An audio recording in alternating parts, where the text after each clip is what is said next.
what is the armor of God for?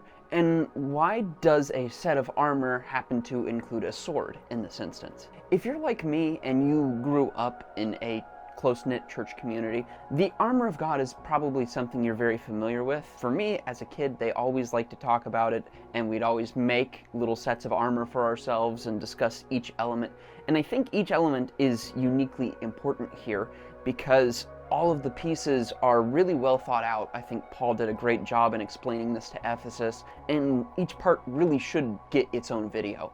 But today, I just wanted to address the sort of armor as a whole, as well as its function, and some of the more interesting elements behind it. You see, Paul addresses this idea of the armor of God at the end of the book of Ephesians. And the topic in question is getting the Ephesians to go out boldly in faith and fight spiritual warfare. The armor of God is not this thing that is meant to protect you from any sort of really physical attack. And that is not to say that God can't protect you from physical things, but rather that the concept being addressed here is all a spiritual battle, a upper level battle against Satan and against false prophets and things of that sort.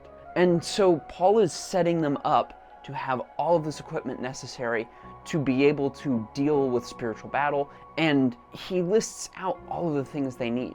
And he finishes off the armor with a sword. And this is the sword of the Holy Spirit. And this may not have been a question that you thought to ask yourself, but if Paul is preparing these people with armor of God to take in and deal all of this attack from the enemy, why does he include a sword as part of armor? Traditionally, swords aren't really armor. Swords are swords and armor is armor. But I think Paul purposely goes beyond the distinction of armor here to really hammer home a particular point, which is that the church of Ephesus is not meant to merely be reactive, but to be proactive. The idea of armor is defense. You don't have armor to address issues of actually doing any sort of offensive combat.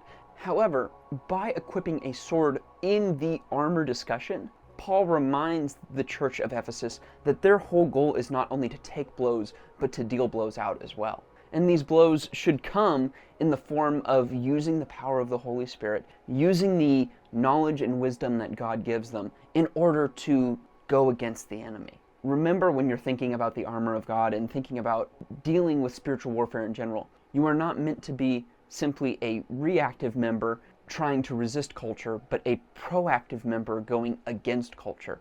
But let me know your thoughts, and I'll see you tomorrow.